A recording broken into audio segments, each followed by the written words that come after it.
Okay, do you want me to start sharing my screen? Well, what I'll do is I'll just say a few words and then you can share your screen. And okay. So welcome everybody. Everyone's piling in, which is great. Good to see folk arriving. This is our 204th Reading Online Sports Economics Seminar. We've got Enja Herdejürgen presenting today.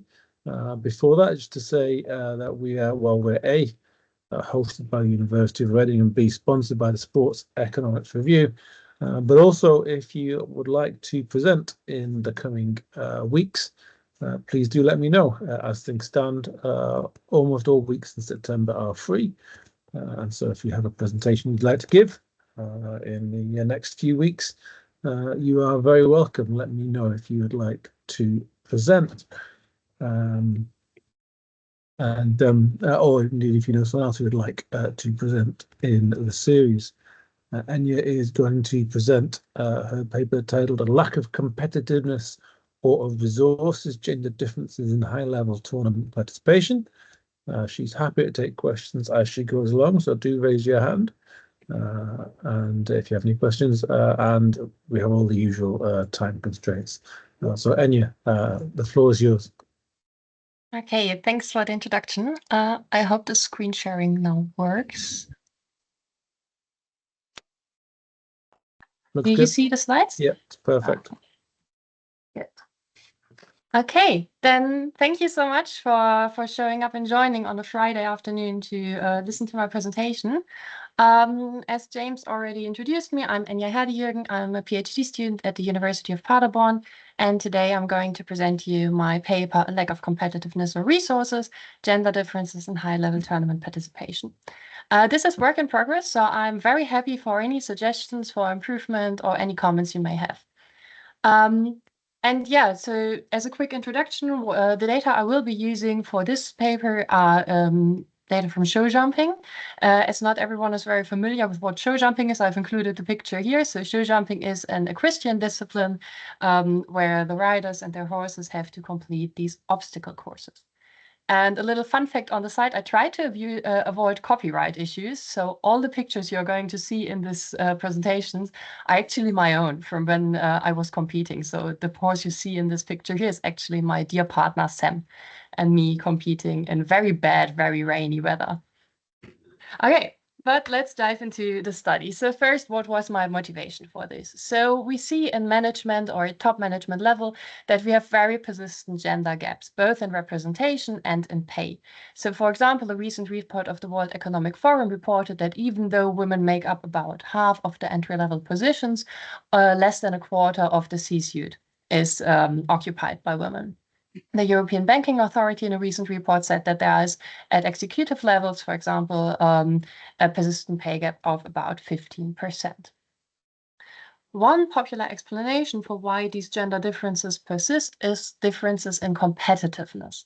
So the reasoning behind this is if we think about promotions as tournaments, in the sense of tournament theory, then each promotion is in itself a competitive situation. If women are in general less competitive than men, they may choose to enter the promotion pool less often and therefore get promoted less than men.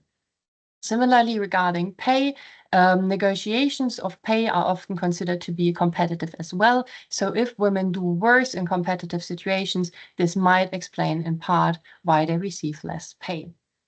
And indeed, there's ample evidence that men and women differ in terms of competitiveness, with women being less competitive in general. However, most of these findings come from lab studies, so using a very general population, usually students, that compete similar to small tasks in a lab setting where they can then decide if they want to be paid according to a competitive scheme or a non-competitive scheme where payouts are usually very, very small. So while this is informative about competitiveness in general, it does tell us little about the behavior and preferences of men and women who willingly self-select in highly competitive mixed gender environments, like, for example, those who strive to pursue a management career or individuals in professional sports. Similarly, especially in field settings, we have a lack of insights regarding the underlying mechanisms. So why is it that women, for example, choose to compete less than men's. And with my paper, I try to address both of these issues. Before we come to that, let me give you a little bit of background regarding competitiveness and gender in general. So when we think about gender differences in competitiveness, researchers are usually concerned with issues of participation, understood as the willingness to compete or the actual participation in competitive events, and performance. Starting with participation, the finding is that women are in general less willing to enter competitive situations, which is especially pronounced in mixed gender environments when competitors are mostly male. Regarding performance, there is some consensus that women tend to perform worse when competing against men. However, that finding is not as consistent as the findings regarding participation. So, for example, there's a rather recent study by Booth, Hayashi, and Yamaura who find that gender differences in performance in competitive situations kind of attenuate when we take experience, for example, into account. So while this is the general consensus in the literature that women do tend to have a lower willingness to compete than men and tend to perform worse, what these studies generally lack is a consideration of the differences between willingness to compete and the ability to compete.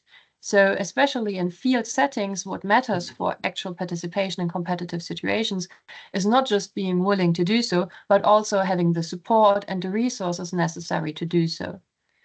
And we have some findings from other fields there. So we will know, for example, that women in management careers or striving for management positions have less access to very relevant resources than men. So there's a rather old study by Oakley, for example, that suggested that women have less access to what they call old boys networks, which are a very important mechanism that helps men get regular promotions.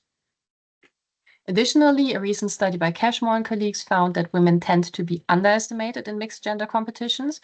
So they use data from horse racing and find that female jockeys tend to be underestimated by the betting population, which they assume or suggest could also lead to hiring bias, so women being offered less opportunities to compete in races. So there is already some evidence that women in field settings may have less access to relevant resources, but there's not yet a link made to how this may actually affect participation or also performance, which I try to address here.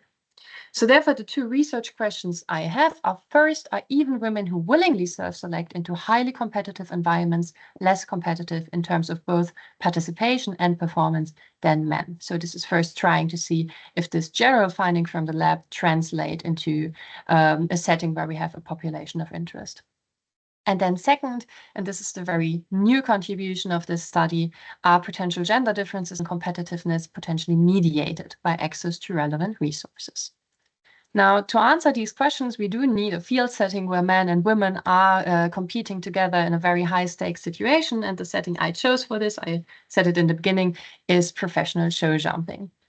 So why is professional show jumping a good situation or a good environment and setting to test this? Given that you're all sports economists, I do not think I have to tell you that sports is considered to be an excellent laboratory to study human behavior in real competitive environments, but there's also a special advantage of using show jumping in particular.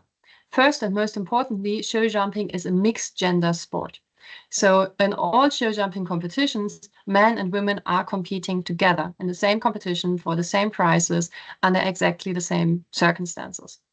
And importantly, in this sport, there are no conceivable advantages or disadvantages linked to gender. So as physical fitness or strength, fitness does matter, but strength, for example, does not matter as much. Men do not have a natural advantage in show jumping, but men and women can compete equally well. Additionally, and this is a major advantage compared to laboratory studies, the people in professional show jumping are performing a job-relevant familiar tasks. So professional show jumpers, when we observe them in competitions, this is literally their job. This is how they earn their living. So they are very familiar with their task and what they are doing, and therefore behavior is supposedly more real or more representative than in lab studies. We also have economically relevant payouts. The prize money or the prize purses in professional show jumping tend to be about or go up to 1 million euros or above. So the payouts here are high enough to motivate real economic behavior and decisions. And lastly, and this is also very important, by focusing only on the most elite show jumping competitions, so only professional elites, we ensure that we have a sample that is comparable in some relevant characteristics to other populations of interest, such as executives or managers in organizations. And this is because the professionals I will be looking at go through a similar self-selection process, because to be able to participate in these high-level show jumping competitions, they have to first decide to pursue this very competitive career, and then they have to repeatedly compete and successfully compete in many tournaments in order to advance up to this highest level and then be allowed to compete in this highest level professional show jumping.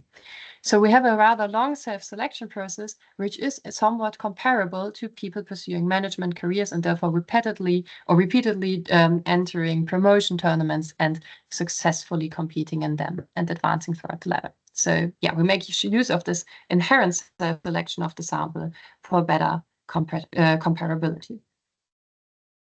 Then let me start with giving you a little bit of context information on professional show jumping so that you will be able to follow the data later on better.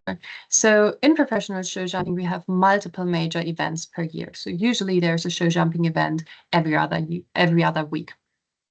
Participation is guided by an invitation system. So how this works is that the events invite riders who can then choose to participate or not. So usually a lot more people than can actually participate are invited, and they then choose if they want to participate or not. Per event, we then have several competitions. So an event usually goes for about 4 days, sometimes 5 days, and there are often 3, 4, or 5 competitions per event. Competitions are ranked regarding their prize money and their difficulty. And in this study, I will only be looking at the competitions of the highest level. So these are so-called 5-star 160 events. So 5-star indicates the level of prize money, which is the highest in this case, and 1.60 meters is the height of the obstacles, which is also the highest difficulty in these competitions. Competitions then are designed as either a tournament with 1 round, 2 rounds, and potentially a jump off. So either we just do 1 round and the competition is finished, or we have 1 round and a jump off, 2 rounds, or 2 rounds and a jump off.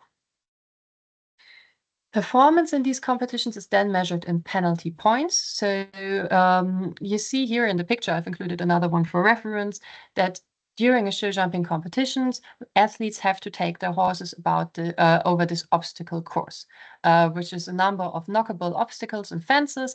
And when any faults occur, this is it. So for example, knocking down one of these obstacles, then the riders are penalized with penalty points. Also, when a horse refuses to jump or you jump the wrong obstacle or anything, you get penalized with penalty points. In the end, after all rounds of the tournament, the rider with the lowest aggregate number of penalty points wins, and the prize money is then in the end distributed according to the final overall ranking. To give you a little bit of insight into this distribution of prize money, so in show jumping, usually the best quarter of competitors gets some amount of prize money. So it's not a winner takes all event, but rather like the first 10 persons usually receive some amount of prize money, but this is heavily skewed towards the top ranks. So here you see this is average prize money across all the competitions in my sample, and you see on average the winner wins about 75,000 euros. But if you are ranked, for example, in 6th place or 7th place, you still get a few thousand euros in the rewards. So this is just to show you that there are indeed very economically relevant payouts at stake here. Okay, then coming to the data and variables I have for this study. So I have data from the seasons 2011 to 2014, so 4 years in total, from 200 of these top level, so 5-star 160 competitions. I use these competitions to identify all riders who have competed at least once in one of these elite competitions, which then yields a total of a little bit more than 1,400 athlete season observations. About a quarter of that is from women, the rest is male. I also have observations of these riders in all of these high-level competitions, which then yields about 7,400 athlete competition observations. So regarding the variables to measure participation, I use the number of total starts per season per athlete. So this is all starts they did in relevant competitions per season or per year. Performance is then measured on the competition level. So we have here the penalties in all rounds. So for the first round, second round, and the jump off, the final ranking the riders achieved, and the prize money they won in the respective competitions. Now regarding resources. So I mentioned that I want to measure in this study resources as a potential pathway to explain gender differences. And the measure for resources I use here is the number of horses available to an athlete in the current season. So why are horses a relevant resource, or why is this my measure of resources here? So first and foremost, if you have no horse, you cannot compete, right? So you need horses as a resource in some extent to be able to compete in the first place. Due to exhaustion, animal protection, etc., pp., the number of times you can compete with a horse in an event or in consecutive events is limited. They need some time to rest. They need some time to get transported to the different event locations.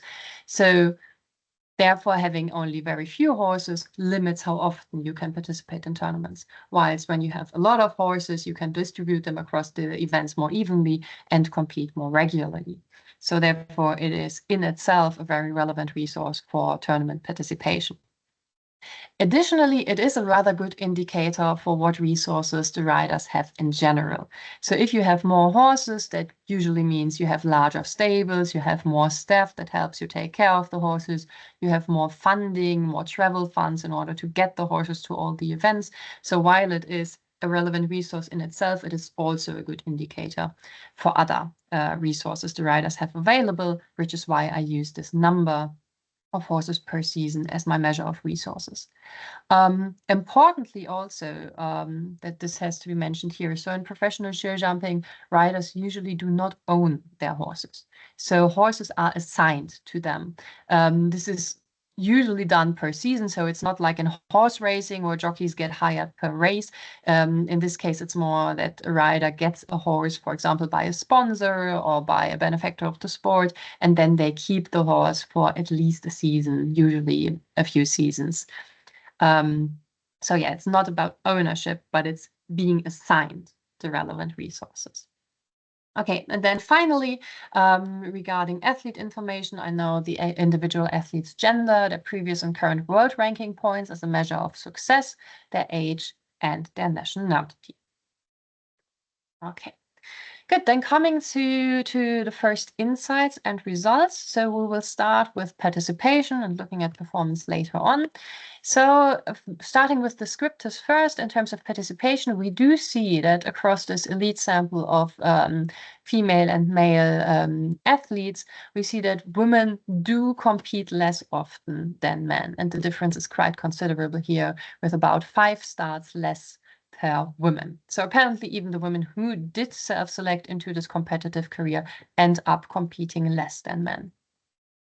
However, we also see that there is quite a considerable gap in available resources. So the women on average have about 2 horses less than their male competitors, which might give us some indication that resources could be a relevant pathway. However, before we formally examine if resources are indeed a pathway explaining participation, we first have to make sure that there's no reverse causality. So it could be, for example, that women are indeed preferring to compete less and are less competitive, and therefore they get less horses, or they may be performing worse, and therefore they get less horses by sponsors or anything. So we first have to check if horses are indeed relevant, and second, if there's indeed an unequal distribution of this relevant resource and not some reverse causality. So to do this, I did a few simple regressions first. So we're starting with checking if horses are indeed relevant for participation. And we see here that indeed they are. So having one more horse per season is equivalent to about a little bit more than 2 more starts per season. So yes, it seems to be indeed a relevant resource for tournament participation. Then we have to check if access is unequal and if there's no reverse causality. And therefore, I did 2 more regressions checking if women have less access to horses if we control for the number of starts in the previous season or their performance in the previous season. So this is what you see here, number of starts and world ranking points as an indicator of overall previous performance. And what we see here is that women do receive less horses, even if they competed just as often as men in the previous season, and if they performed just as well. So this is some strong indication that there is indeed unequal distribution and potentially unfair distribution of relevant resources. That seems not to be explained by differences in preference for participation or performance. So yeah, the resources do matter and women have fewer of them. Okay, now we come to the part where we will try to explore whether this access to resource is a relevant pathway that may explain gender differences in tournament participation. And to do so, I estimate a mediation model following Hicks and Tingley. So this is in itself a causal mediation model, but because assumptions are rather strong, I hesitate to actually call it a causal model. So it's just a mediation model. Where our treatment or variable is gender. So importantly, I choose gender here, not sex, following the rationale that gender as a social construct can have a counterfactual and can therefore be used in this type of analysis. And following previous approaches, for example, like the one by Milner and al., I use year and place of birth as pre-treatment confounders in this model. The mediation path is then the number of horses. The direct path is the direct effect of gender on the number of starts. Here are the results of this mediation analysis. So what we see here is that we do have a significant total effect of 6.6. So women do start less than men, but importantly, and this is what's highlighted in the middle, we also have a significant average causal mediation effect. So we see that 4.5% is the size of this ACME, which means that about 70 or almost 70% of the difference in participation is mediated by this resource pathway. So women do start 4.5 times less than men because they have less access to resources. And interestingly and importantly, the direct effect is not significant. So apparently there is no direct effect of gender, which would speak for a gender preference, but most of the effect seems to be explained rather by this resource pathway. I also conducted some sensitivity analysis because as causal mediation is usually rather sensitive, I try to see how robust the results are. So here I plotted the sensitivity parameter rho, which is the correlation of the error terms in the mediation model and in the direct effect model as a function of I plotted the average mediation, as a function of this sensitivity parameter rho. And what we see here is that the results are rather robust. So the rho lies at 0.475, which would mean that any unobserved confounder would need to explain roughly 48% of the correlation between the error terms, which is a rather good indicator for robustness. Okay, then coming to the second aspect of competitiveness we wanted to look at, which is performance. So what I did here, do not be surprised by this rather large table. So I wanted to get a really holistic insight into performance here. So I used a number of different performance measures. In the first models, we have a very hard measure, which is the number of penalties the riders accumulated per round, or in the first round here. Then models 3 to 5 are indications whether the riders completed a clear round, which is the outcome of interest. So while you want to have as few penalties as possible, usually what really matters if you manage to achieve 0 penalties, because this is how you advance through the next rounds. So if I have 0 penalties in the first round, then I'm set to be able to compete in the second round, and I can only compete in the jump off if I have 0 penalties in all rounds prior. So jumping a clear round is really the outcome of interest here. So this is models 3 to 5. Then we have some indications for the outcome of the tournaments in models 6 to 8. So model 6 is a linear probability model regarding the likelihood to win a competition. Then model 7 is whether the athletes ranked among the top 3 of a competition. And then model 8 is how much prize money they managed to win.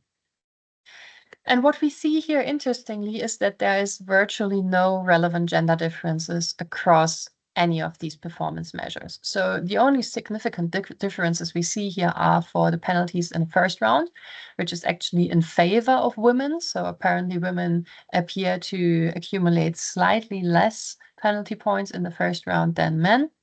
And the other differences we see is in winning probability.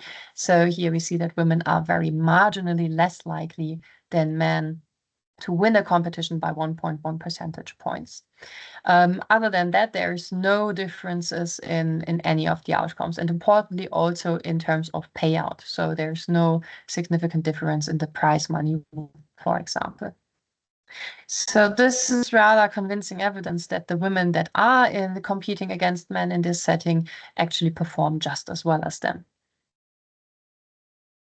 Okay, I've then conducted some robustness checks. So if you remember, in the beginning, I mentioned that there's this invitation system for the tournaments. So usually 70% of invitations are sent out to the riders who rank among the top 150 in the world ranking, and the rest of the 30% of invitations are allocated without any set rule.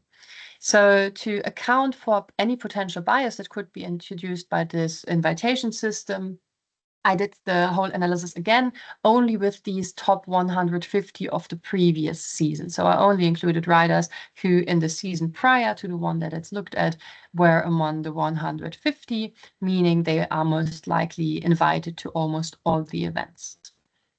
This, of course, significantly reduces the sample, so we then only have 534 athlete year observations. The ratio is similar, so we have 418 observations for men and 116 observations from women. On the right-hand side, again, are some descriptive insights. So we see that the differences we saw before persist, even though the difference in starts now is smaller than before, but the gap in resources remains about the same size. I also conducted the mediation model then again, and we see here that we lose significance on the total effect. So interestingly, when we only look at these most elite riders, this top 150, there is no significant total gender differences in start anymore. However, the mediation effect does remain significant. So even though they do not differ as much as before, there is still a significant negative pathway over this resource path. And again, no significant direct effect. Sensitivity, of course, the results are now a little bit more sensitive due to the considerably smaller sample size, but we still have a row of 0.35, which is still reasonably robust and rather good robustness for such a small sample. And also in terms of performance, there is virtually no difference to the calculation we did before. So also the finding on performance seemed to be robust even with this considerably reduced sample size. Okay, then we already come to conclusions. So what we saw here, in summary, we saw that even women who self-select into highly competitive environments, who choose a career that includes regular competitions, do still compete less than men. However, and this is the most novel insight of this study, most of this gender difference seems to be explained by unequal access to resources rather than the more common explanation of gender preferences. Importantly, we also saw that the women in these settings perform just as well as men do across a wide number of performance indicators and also in terms of outcomes and financial rewards. This implies that closing the gender gap in representation could lead to a greater pool of high performers. So if we make use of these women who do self-select into these environments, then we could have an improved performance overall. And the study suggests that one way to do so, to close these persistent gaps, would be to ensure equal access to relevant resources and support in general. Okay, that's it. I think I was rather quick. Thank you so much for your attention. On the right-hand side, you have Sam again. And now I'm very happy for any comments or questions you may have. Thank you. Great. Thank you very much, Enja. Give you an obligatory Teams round of applause there. We've got lots of time for questions and comments. Thank you for what was a really interesting and clear presentation. If folk have questions and comments, please do feel free to raise your hand and ask your question.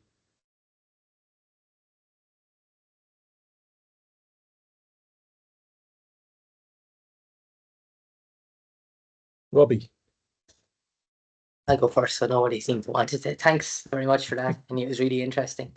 I don't know much about show jumping, but I do understand it.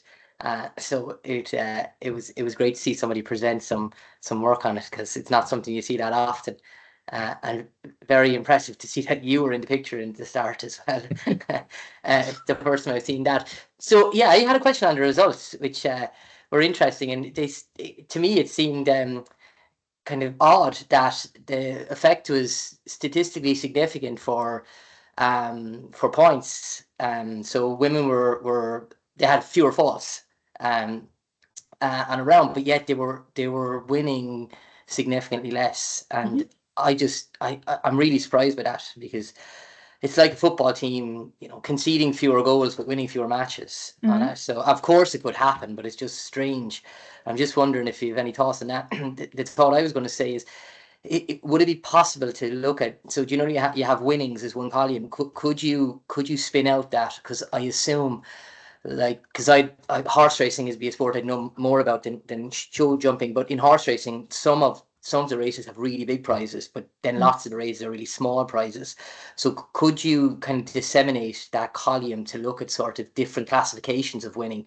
So is it the case that, say, the male riders are winning the bigger prizes, and that's having some sort of psychological effect, that people tend to watch these sort of showpiece events, and because it's not a female rider winning, it's having a kind of an overall effect?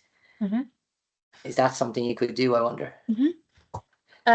Yeah, thank you a lot for the comments. So I think I did not report it in this one. So in the results I reported here, I only used the total prize money of the event as a control variable. I did some prior tests whether men or women are winning different events, and there was no indication regarding that. However, I only used the type of event, which is related to prize money, but not the same as prize money. So yeah, thank you so much. I will try to do a check like by categories of prize money, if men are winning like the higher ranked tournaments or the higher rewarded tournaments. In terms of your question regarding the surprising effect of women having fewer penalties but winning less, I have some assumptions regarding that. So what we saw there was the amount of penalties in the first round of the tournament. So in this first round, women do have less penalties than men. Which is probably an indication of them being a little bit more careful. So in this first round, what you really just want to do is qualify for the next round or for the jump off. And you do that by having as few penalties as possible, ideally 0 penalties. And building on insights from risk-taking literature and anything, it might be possible that the women are just a little bit more careful in that first round and therefore have fewer penalties. Why they are then winning less follows sort of the same rationale. So if women are more careful, probably they tend to ride less fast than men. So the only thing you can really introduce even more risk into a sport that is already inherently risky is by going faster. So taking narrower turns or taking the course at a higher speed. And I think this is what explains these differences in winning, because we also saw that in terms of the probability of doing a clear round in the final round of a tournament, there's no gender differences, but still men win more often. So this is some indication that probably the men are just more willing to go faster or ride riskier than women. And therefore we have probably this difference there. Yeah, just to follow up, and I'll stop then, is because that's really interesting, because that's the second binding constraint, which is time, because you can't just go slower, because as far as I know, once you go over a certain time limit, you start to accumulate points. So Exactly. there's a trade-off here between going steady or carefully, but also going fast enough that you don't accumulate points that way. So if women are accumulating fewer points, they might be going slower, but they're not going too slow. Because if they were going too slow, they'd start to accumulate the time penalties. Exactly. So it's a matter of just being a slow poke, but probably more like going at a reasonable speed in the first round, because otherwise that would show up in the penalties as well. Yeah. Thank you. Great. Thanks, Robbie. Julia has a hand up as well.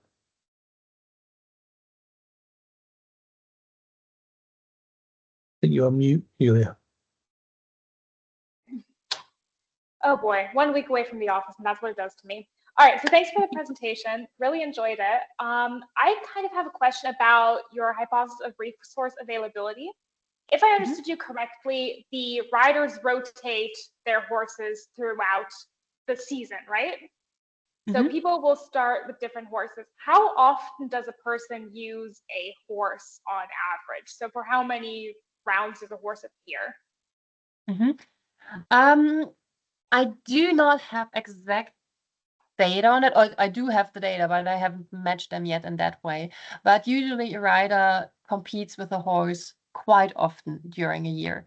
So they can often, if we say that one event has 4 days and several competitions per day, then probably one horse can compete on 2 to 3 days per event. Okay.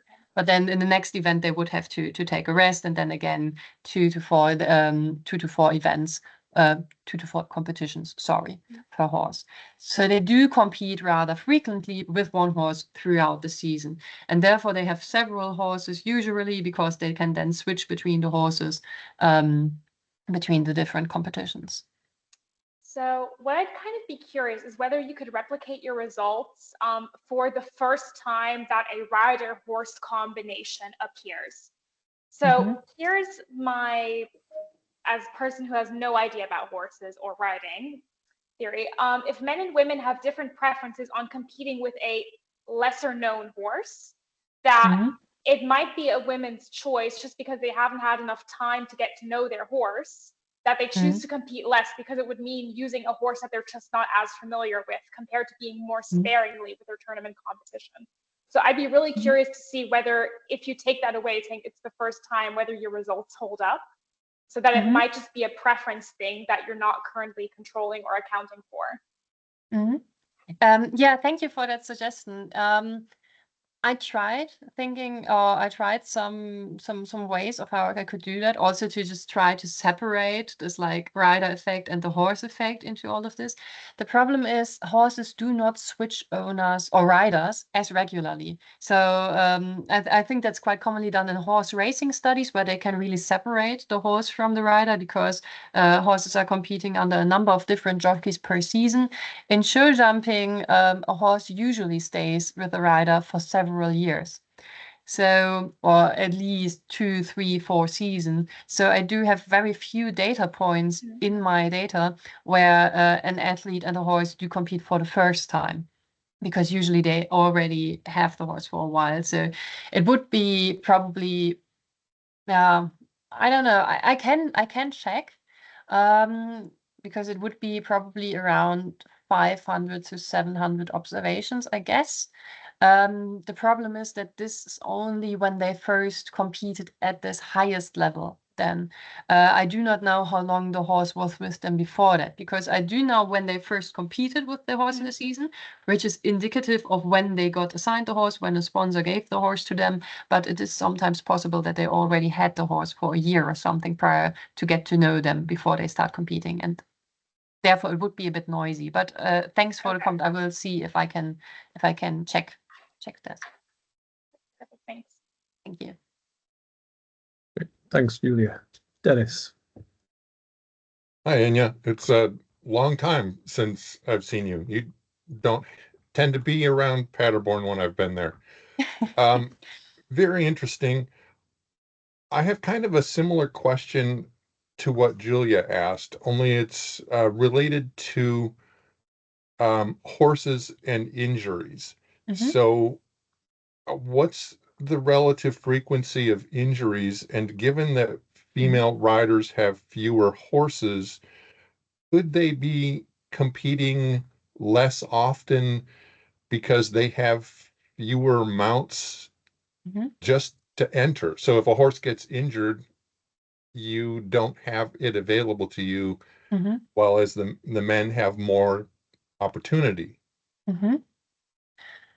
Yeah, thank you. That's a very, very good question. So there is some frequency of injury, but it's not as often as you would assume in show jumping, because these horses are taken very well care of, like the riders are very, very careful with them. There are, however, of course, some injuries sometimes where the horse has to pause for a while, or sometimes a whole season. I do not have data on that yet, so I only know if they had the horse in a season and competed with it. So if within that season the horse got injured halfway in and then was not available for the rest of it, I do not have no information on that. I would know if it's not available to the rider in the following season anymore, but then I cannot differentiate between, is it not available to the rider anymore because it is injured, or is it not available anymore because the sponsor assigned it to someone else? So I probably would have to go with anecdotal data to see how frequent injuries are among there, but my data do not really offer the opportunity to really investigate that. But I will try to check if there are any avenues, because that is, of course, a very, very important matter. Thank you. Thank you. Thanks, Dennis. Alex.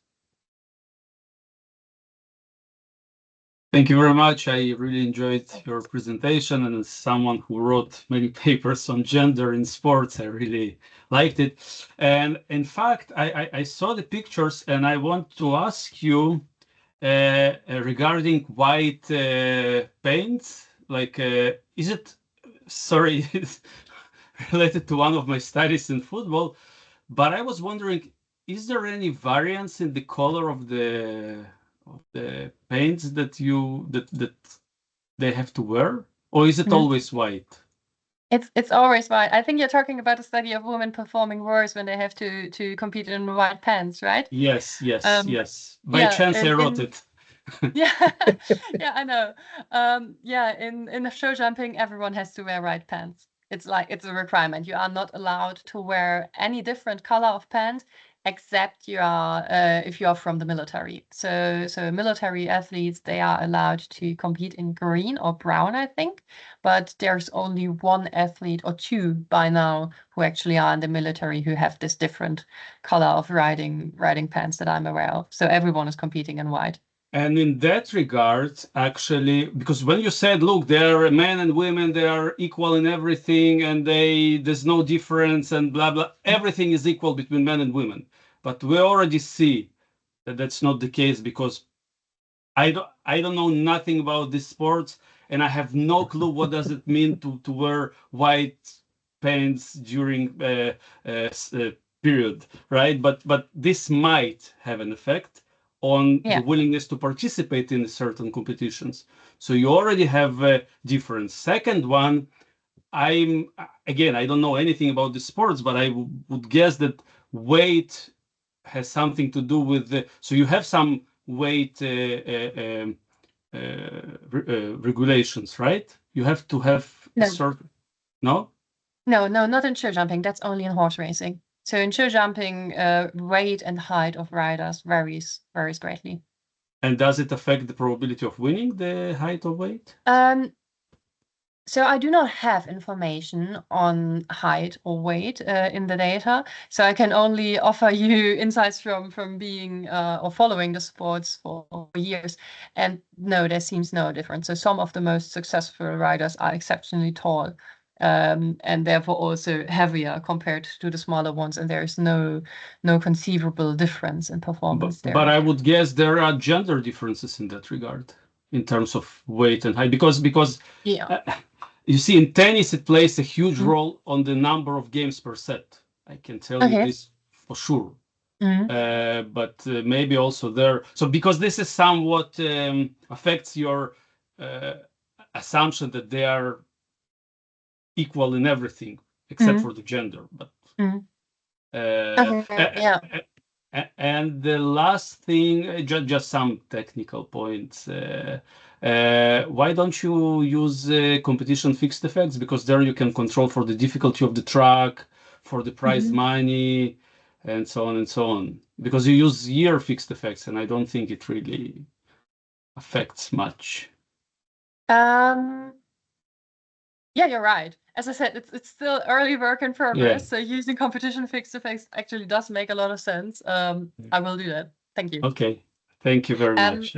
And yeah, going back to your comment regarding not everything is equal, of course, a lot of the circumstances may differ. So what I meant with they are competing on equal grounds is that performing the sport itself, that is completely equal, because it's more about technicalities than strength or endurance, really.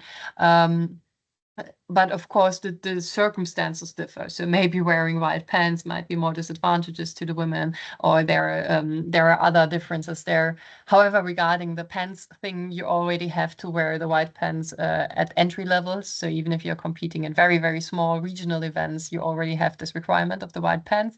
So if that would be a detriment to women, they would sort out way earlier, I think. Oh, believe me, they wouldn't. I spoke here in Norway about white shorts in football, and the president of the Norwegian Football Federation said even an outspoken person like myself did not raise this issue.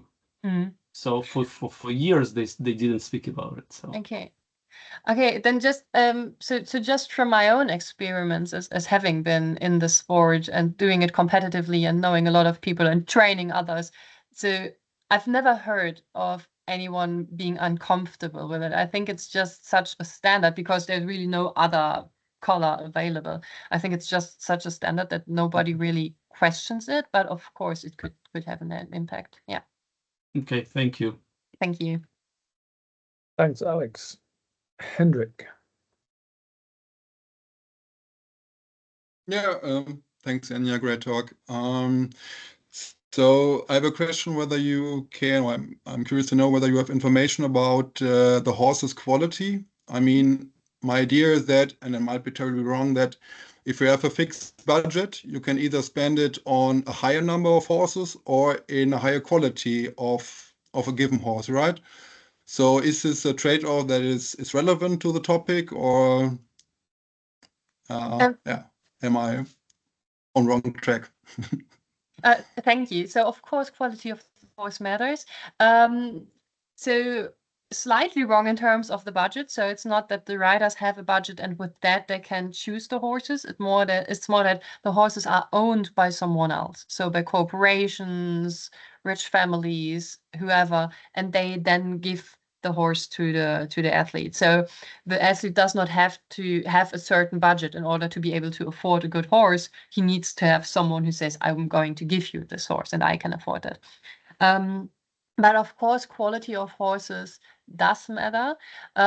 It is, however, quite difficult to actually measure this because how it's usually done, or what you see in horse racing, for example, is that they try to differentiate how the horse performs under different jockeys, for example. Since in show jumping they switch riders rather rarely, it's hard to do that. Also, how a horse performs can differ widely under different riders. So even if I do see a horse switching, most of the times they only switch at maximum 2 or 3 times throughout the time they are in a competitive career. And a horse that performs exceptionally under one rider can perform very, very poorly under another, just because the connection is not there. So therefore, even using these differences is not really indicative, because different to horse racing, where it's just go as fast as possible and the rider supports, there actually needs to be a lot of trust between the horse and the rider in order to jump over these very high obstacles, and therefore performance can vary widely in different combinations. So yeah, in that sense, it's quite difficult to track horse quality objectively. There are a few things that help. So by only looking at these highest quality competitions, I assure that there is a certain ground level of horse quality, right? Because only after a certain threshold of horse quality, if you want to call it that, they are even able to compete there. So they all have to have a certain amount of baseline quality or similar baseline quality. What I have been thinking about, but have not been able to do yet, was using data from the horse's performance in so-called young horse competitions. So the horses usually enter that level of professional sports at the age of 9. And at the ages of 7 and 8, they compete in young horses tournaments, which are specifically designed to get the horses accustomed to the sport. And usually these young horses competitions are done by different riders than the professional ones they're assigning. So I was thinking about using the performance of the horse in these young horse competitions to have some indicator of horse quality when they are later assigned to the professional rider. However, I have not been able to do that because all of the data there are collected manually, like each single observation is entered by hand, and collecting the data on the young horses would require an immense amount of data collection, so I have not been able to test that. But yeah, thanks a lot for the comment. I will try to see if I find some avenue for horse quality. Thanks, Henry. So it sounds like, I mean, the way this horse rider allocation, I mean, obviously there's nothing in terms of budget-wise to do with it, but equally you probably wouldn't describe it as a random allocation, I guess. It must be network-driven. Yes. I guess. I mean, I don't know to what extent you can model that at all. I mean, do the wealthy people that have horses and essentially allocate them to potential riders, do they watch the previous season and do it on the basis of how riders appear? Or do they have, I don't know, networking events, that kind of thing? I mean, is it possible you can talk a bit more about the allocation process? Yeah, thank you. So yeah, it is indeed not a random allocation, but rather targeted. Again, I unfortunately do not have information on how specifically they are targeted. So the sport is not very transparent in that regard. So sometimes it is talked about. So for example, some riders have well-known beneficiaries. So for example, there's one very rich person in Germany who is known to sponsor a show jumper and his team, and also a female dressage rider in her team. So for that one, we know, okay, there's this person who has a lot of money and invested in this specific riders because she personally likes them. Others have sponsorship deals. So there's, for example, a rider from the Netherlands who's sponsored by H&M. So H&M, the clothing company, they give the horses to them. In that sense, for some riders, we do know how they get their horses. For most, we don't. So it's backdoors, negotiations, networking, and everything, in which I unfortunately have no insights. But in that regard, it's similar to, I mean, I've built this whole story about this being at least somewhat informative for women getting resources in management careers. And I think it's similar to that, where we do not actually know all the time why someone gets resources or not. It's similar in that sense. But yeah, unfortunately, I cannot really tell you more about it. Sorry. No, that's really interesting. Thanks, Enja. Dennis has got a follow-up. This conversation made me wonder, is it possible to get the purchase price of the horses so that you might be able to say what the average value of a rider's horses is? Only in a few illustrative anecdotal cases. So this is usually also confidential, except in cases where it was a rather sensational change of ownership, or exceptionally high purchase price. So I only recall 2 instances over more than a decade of following the sport where the purchase price was actually reported, and that was both linked to sort of a scandal, where it was says, oh, this was sort of poached by another nation who tried to get the best horses, and they paid 10 million for it. But if it's not as sensational, it usually does not make the press, and it's usually not publicly available information, unfortunately. Relatedly, so if a person has 7 or 11 horses assigned to them, can you say anything about corporate ownership of the horses versus private ownership? So somebody, and would it be all 11 horses are owned by the same corporation or by multiple corporations? I don't know if it means anything, but that kind of information might tell you something about quality. Yeah, thank you. So what I can do to get some insights regarding that is look at the horse's name, because what's commonly done when a horse is sponsored by a corporation as compared to a private owner or private sponsor, then the corporation's name get added to the horse's name. So, for example, all the horses of this rider from the Netherlands, they are called H&M somewhat, right? So yeah, by looking at the names, if they have a corporation name as part of the horse's name, then I can get some idea of who the horses own, or who owns the horses. Yeah, I could try to do that. So just from experience, usually not all the horses are owned by the same corporation. So even that rider that's sponsored by H&M, he still has some horses who are owned by someone else. But yeah, I will try to look into that. That's a good idea. Thank you. You mentioned scandals. I mean, this somewhat murky ownership situation presumably lends itself to scandals. I mean, is it possible, I guess, that a corporation or a private individual provides the horses to multiple competitors in the same competition and perhaps influences outcomes in that kind of way? Yes, so sometimes corporations are sponsoring more than one rider, usually only the very, very large ones.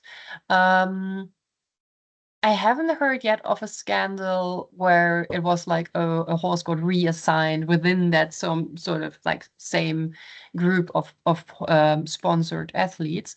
Usually when you have a scandal, it's more like one very rich and influential person from one nation tried to buy the best horse from another nation and just poured a lot of money into it. It's less with this corporate ownerships. So all the scandals I'm aware of, they've been private deals.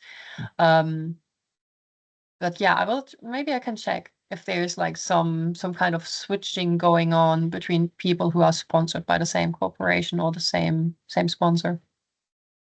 Yeah, thank you. Sorry, Patrick, go ahead. Hand up for a while. Okay. All right. Yeah. Yes, thank you for the interesting presentation, Enja. Great to see you here.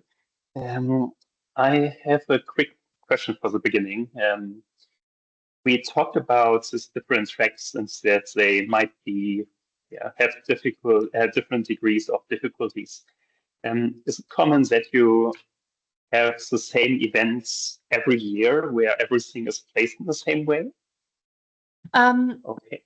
Sorry, I didn't get the last part.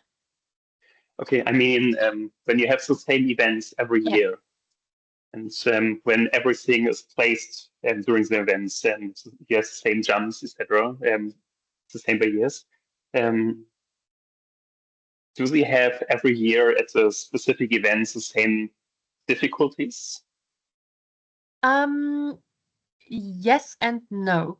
So the difficulty level remains the same. So yeah, it's a bit more complex than that. Sorry. So per event, we have several competitions, and the competitions, they themselves vary in difficulty. So usually we only have 1 or 2 of these highest level competitions per event, which is usually the last event, the last competition of the event, the grand finale, so to say.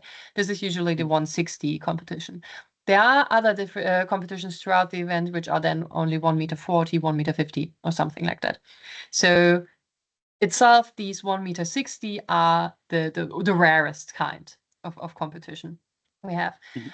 In that sense, the basic level of competition difficulty remains the same at an event if we compare it, or if we compare across events and in different years and everything, because the base requirement is the same. However, the course always varies. So the number or the sequence of obstacles and how they are arranged, that's different from every competition. So that never remains the same. However, there are very, very strong regulations in place to assure that the difficulty level does not vary despite of this. So there are requirements regarding the pacings. So it's not the case that one course has to be taken at a much higher speed than another one because there's a baseline requirement for the pace. There's a baseline requirement for the length of the course, so we do not have the case that the course is longer or shorter in different places. The height is fixed and everything. So even though the course differs from event to event, and also one event in one year and one event in the next year, the baseline difficulty is quite regulated and therefore always about the same. But including competition fixed effects would help with identifying any remaining differences in difficulty. Yeah, and I'm pretty sure about this. I was just curious whether there might be a chance to exploit even other aspects, but it sounds like this might be not the case. Related to this, the events themselves, are they always organized by the same people, or are there different groups who are organizing different events, which might have a reputation for following the rules more precise compared to others? Sorry. So each event has its own organizing team. They all follow the rules and regulations of the FEE, which is the global governing organization, and the FEE controls all of these. Since these are official FEE events, the FEE has officials at every event that make sure that all the rules are followed and everything, but the organizing team is different for each event. But they are quite controlled by these FEE regulators. That's, I think, pretty good for you, particularly for decisions for tournament participation. I was just wondering when it's common knowledge that for a specific organizer, there might be more unexpected things. You might have different selection in tournaments, but that I would say you can totally rule out then. Okay. One point regarding that. Sorry to interrupt. There is actually one anomaly for which I wanted to do a robustness check, but have not yet done. So the only difference I can see, which could be tracked to who is organizing the events, is for the very few events who are happening in the United Arab Emirates, because it's only 3 events, I think. They are happening in Dubai, I think. And these are the only events where no women are participating. So that's probably based on where they are happening. And I wanted to do another robustness check where I exclude these events, but they are very few, with very few starters in general. So they should not have much regarding that. But yeah, that's the only case where I imagine that who is organizing it and where it's happening actually makes a large difference. Thank you. And one last point I had in mind was related to access to resources and tournament performance. On average, it looks like there seems not to be too much differences between men and women.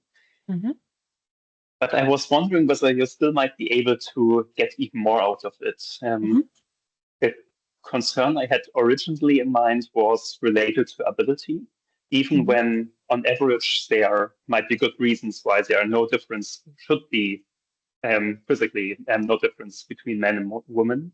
So this doesn't mean that there couldn't still be ability differences for different participants, which is why I would typically expect to use individual fixed effect for this, and just to control for the unobserved differences in abilities.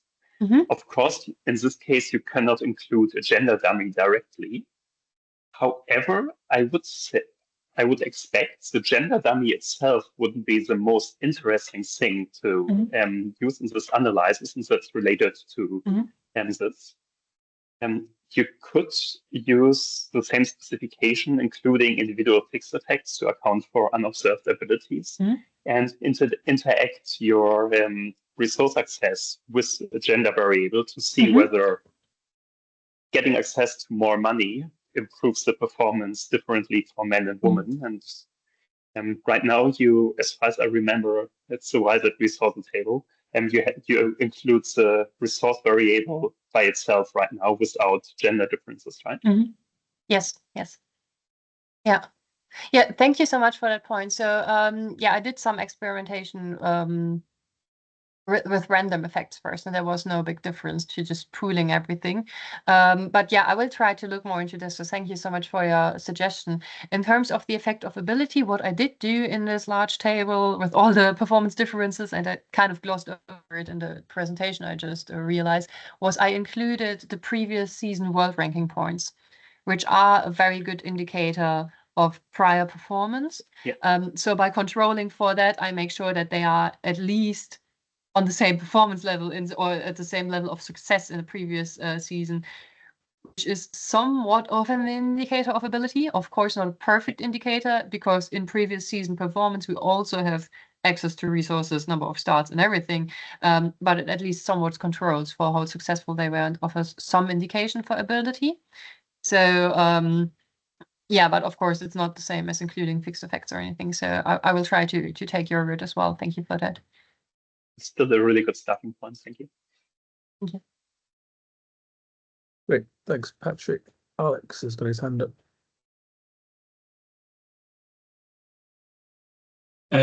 Regarding ability, you have this world ranking, right? Yes. I don't remember. It was a bit fast with the results. Do you use them as controls? Yes.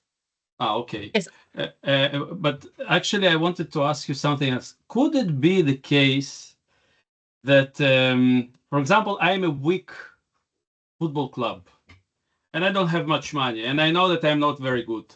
So I a priori buy not so good players, and by that, I actually decrease my chances of doing well. This makes sense, right? Now, let's go to your case, because that's what I was thinking. I know that, let's say I'm a female, and I know that I will participate less because we saw it in the data. So it's rational for me, for whatever reason, to participate in fewer tournaments. And therefore, I'm saying, okay, I don't need to invest now much money into good horse. I will buy not so good horse, because I don't need a very good horse because I don't participate in 10 competitions. I only need a horse for 7 competitions, because I'm a rational agent, and I expect that I will not participate in too many. And actually, by that, I decrease my chances of winning. So this is kind of a different story, not gender, but actually this is a rational choice not to invest into good horse. And once we have this strategic consideration, then we are running into big problems in terms of interpretation. Can it be the case? I don't know. I'm just. So I hope I understood the comment correctly. But no, I do not think that can be the case, because even if they are competing less, which is probably, as I see it in the data, because they just do not have the resources to do so regularly, right? Because if they have less horses, usually, maybe for some background understanding, usually since these competitions are happening all over the world, horses get sent to the tournament event location a week or 2 weeks prior. So if I already have to send some horses to a tournament that's happening in the US, I only have less horses available for tournaments that are happening in Europe, for example, a week prior. So therefore, if I have fewer horses, that limits my ability to compete in itself without any preference for I want to compete less. But I didn't mean fewer horses. I meant that a priori you have You have worse horses. Lower ability horses. Okay. I do not see the cause for that, because even if they are competing in fewer events, they still compete to try to win something, right? So even if they're competing in less events, they still have an incentive to have very good horses to be able to win something in the few events they are attending. And we also do not see any patterns of that. So, and also no gendered patterns. So some of the best horses currently are owned by women. So the last world champion was a woman, for example, with one of the horses that's considered to be one of the best at the moment. So there is no, so coming from the sport, I can see no rationale for choosing to buy horses of less ability when competing at that level, especially because underdog wins I mean are cheaper cheaper horses, but okay. cheap and ability probably go together in the same direction. Yeah.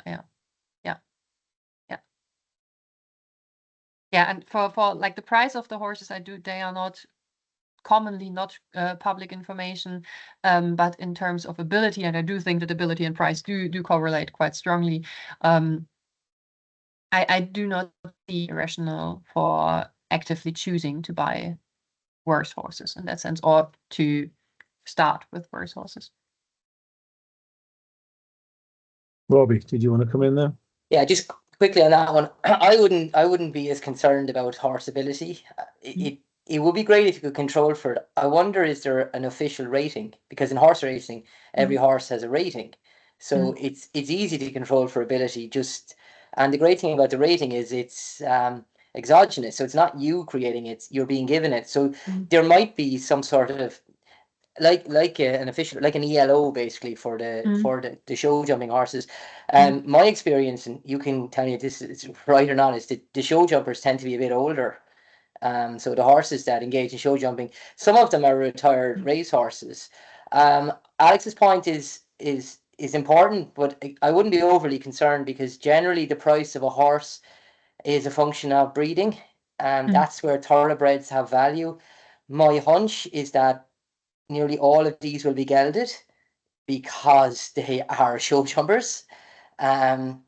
So that would be one. But even that said, because they're a bit older, and the fact they're still competing, they're probably not that valuable anyway. Because if they had been valuable, they'd have gone to stud.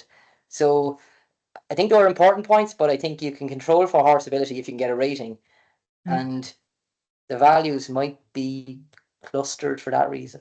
Yeah, thank you so much. So yeah, I am aware of this ELO kind of thing they have in horse racing. I try to see if show jumping has anything like that, but there is really no official or independent rating, unfortunately. There is a rating that looks at the world ranking points for rider-horse combinations. So not the horses independently, but we can get the world ranking points for rider-horse combination, which not really an indicator for horse ability. There are breeding values. So there is sort of a ranking, but that's based on breeding and how well a horse is able to transfer its abilities to the offspring. But that's only available for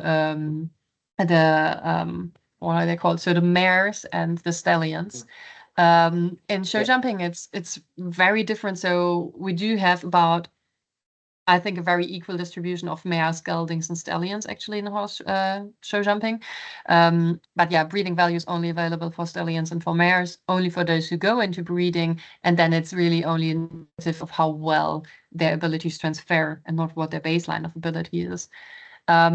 In terms of prices, even though they are older, show jumping runs a bit counter to horse racing. I think in horse racing, the younger horses tend to perform better. In show jumping, it's the other way around. So they get better the older they are, up to a certain point, usually, because it has to do with experience and everything. And they are still very expensive at higher ages, because then they are seen as very, very seasoned, very experienced. And then they still have prices. I don't know how it compares to horse racing, but they go for around 60,000. I think they start at around 60,000 and of course go way higher into the millions. Yeah, thank you. Great. Thanks, everyone. Any more questions and comments? We've already had longer questions and comments on your actual talk, Enja. Yeah. I'm sorry. I good. realized I was a bit quick on the talk. I'm sorry. I need to apologize. It's good to have discussion. So it's all good.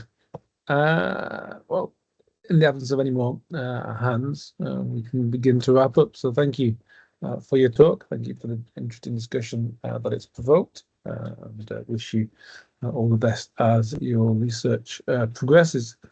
We don't have any talks scheduled now until October the 3rd, when we have Johan Rolak from Loughborough University. But if you do wish to present in the meantime, as I mentioned earlier on, all Saturdays, all Fridays in the month of September are available. So if you have a paper you want to present or know someone you might be willing to present and keen to take an opportunity, please do let me know. And so hopefully see you sometime in September when we get some presentations. If you're going to Innsbruck next week, I wish you all safe travels and a great conference. And look forward to seeing you all in September. Thanks very much, everybody. Thank you so much for all your comments. Thank you. Thanks, Enja. Thank you. Bye.